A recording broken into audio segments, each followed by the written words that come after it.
Alô para vocês que estão aí me vendo e me ouvindo. Em primeiro lugar, eu quero agradecer a presença de vocês, querendo participar dessa proposta que eu estou oferecendo, que é um trabalho de introdução ao estudo do tarô, né? Para qualquer um, não precisa ter nenhum requisito anterior para isso. O tarô é um instrumento maravilhoso e que vai proporcionar a vocês muitas vantagens para viver melhor, para entender melhor a vida, para entender melhor a vocês próprios e para entender os relacionamentos que se estabelecem ao longo da vida de cada um de vocês, né? Tanto faz, pode ser um tipo de relacionamento profissional, pode ser um relacionamento familiar, pode ser um relacionamento amoroso, né? Por quê? Porque o tarô vai proporcionar um aprofundamento no autoconhecimento, auto com U, V, gente. Isso quer dizer o conhecimento de si próprio. Vocês se conhecendo melhor, conhecendo seus pontos fortes e seus pontos fracos, né? Porque todos nós temos fraquezas e temos fortalezas, vocês vão poder avançar na compreensão de todas as situações, de todo tipo de relacionamento. Porque quando a gente conhece a si próprio, imediatamente isso se reflete também na sua capacidade de observação dos outros que estão à sua volta, e não só das pessoas, como das situações e circunstâncias pelas quais a gente vai passando pela vida fora, né? Então, esse aprofundamento no autoconhecimento vai trazer novas dimensões para vocês viverem. No processo educacional tradicional, acadêmico que nós utilizamos, né? Não é só no Brasil não, é pelo mundo afora. Ele focaliza muito na produção de informações, de conhecimentos mais racionais, né? Você estuda história, você estuda matemática, você estuda a língua portuguesa, enfim, esse tipo de geografia, né? E tem outras dimensões de vida que não são exploradas no processo educacional. E eu acho que esse instrumento maravilhoso que é o tarô vai complementar, vai ampliar essas outras dimensões da experiência de vida de cada um de nós, de todo ser humano, né? Eu quero me apresentar primeiro, antes de começar a falar muito, eu quero apresentar que eu me chamo Vera Axé, né? A-C-H-E, é nome de verdade. Não é aquele axé baiano, não. E musical. Eu me formei na Universidade Federal do Rio de Janeiro, no Instituto de Psicologia.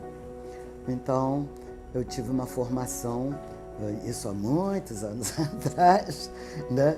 Lá por volta de... Eu devia ter uns 30 anos, uma coisa assim, talvez até um pouquinho antes dos 30, que eu fiz a formação na Universidade Federal do Rio de Janeiro em Psicologia. E comecei a praticar a psicologia clínica, né, a psicoterapia, que naquele tempo era muito mais acadêmica do que é nos dias de hoje.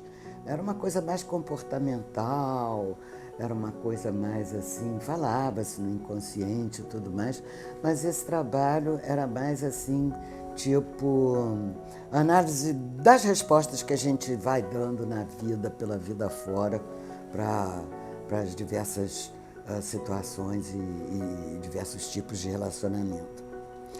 Hoje em dia está muito mais voltado também para investigar as profundezas do nosso material interno, das nossas emoções profundas, né? Do material inconsciente. Então, eu não estava satisfeita com a minha atuação na psicoterapia clínica, logo depois que eu me formei. Aí eu comecei a fazer as pós-graduações da UFRJ, né, do Instituto de Psicologia, e fui indo para o lado da psicologia analítica do Dr. Carl Gustav Jung. E foi por aí que eu me deparei, de repente, com o primeiro psicólogo moderno, né, que começa a investigar essas coisas mais misteriosas, essas coisas que às vezes a gente não explica bem, não sabe direito o que é, que a gente costuma chamar de plano espiritual, e esses mistérios do inconsciente profundo também, esse campo emocional, aquelas coisas que estão lá no fundo do baú do inconsciente. Dr. Jung vai trabalhar e vai criar uma terminologia, um título que ele vai chamar de inconsciente coletivo, né? Que ele chamou de inconsciente coletivo, e que ele diz que é comum a toda a espécie humana, todo ser humano tem lá no fundo do baú do inconsciente essa coisa que é comum a toda a espécie humana, que se chama consciente coletivo. Então isso está no fundo do baú de todos nós.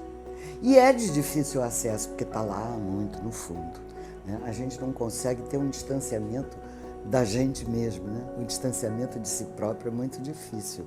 Então, o tarô é um dos instrumentos do qual você pode se servir para poder se espelhar e ver o que está acontecendo dentro e analisar também como você está respondendo para fora, né?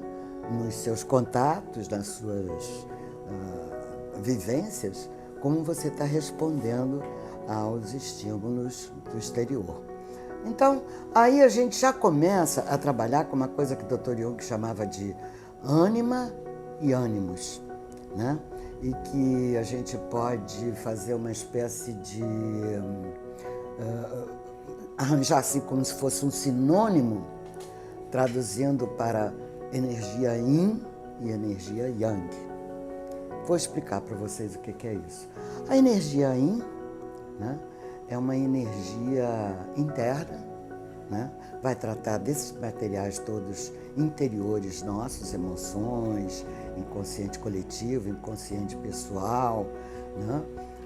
É todo o trabalho interno que acontece com a gente, né? Isso é yin.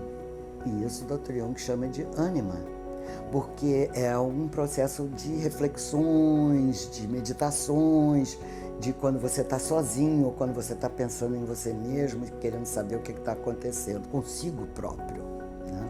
E tem um outro lado da moeda, que o Dr. Jung chama de ânimos, e que a gente pode traduzir como energia yang, que é um processo ativo, que é um processo extrovertido, de extroversão. É como você reage na vida, aos diversos relacionamentos, a todo tipo de relacionamento, e também as circunstâncias, as situações na qual você vive, né?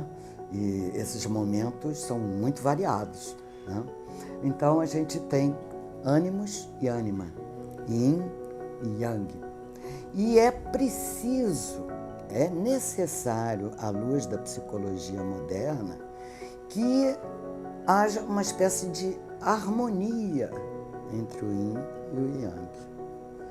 O que você está sentindo dentro se reflete em como você está respondendo às coisas externas que te cercam. Quando existe uma barreira, quando você está, por exemplo, eu vou citar exemplos porque fica mais fácil, né, gente? Quando você está muito triste, muito deprimido por algum motivo, alguns acontecimentos, né, que a gente às vezes passa pela vida, e que você apresenta para os outros um sorriso como se estivesse tudo bem, tudo certo, você está fazendo uma divisão na sua maneira de ser, no seu ser. Você está se dividindo, você está se fragmentando. E isso faz mal para você e isso faz mal também para as pessoas com as quais você está se relacionando.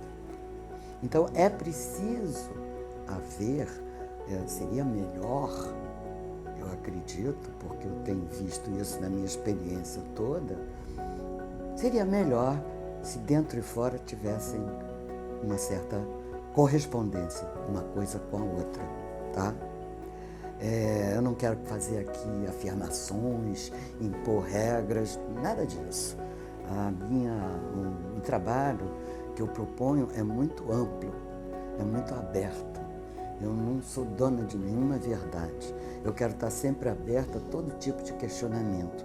Mas o que eu posso passar para você são as coisas que eu acredito e que eu tenho vivido através de décadas, né, de experiência de vida.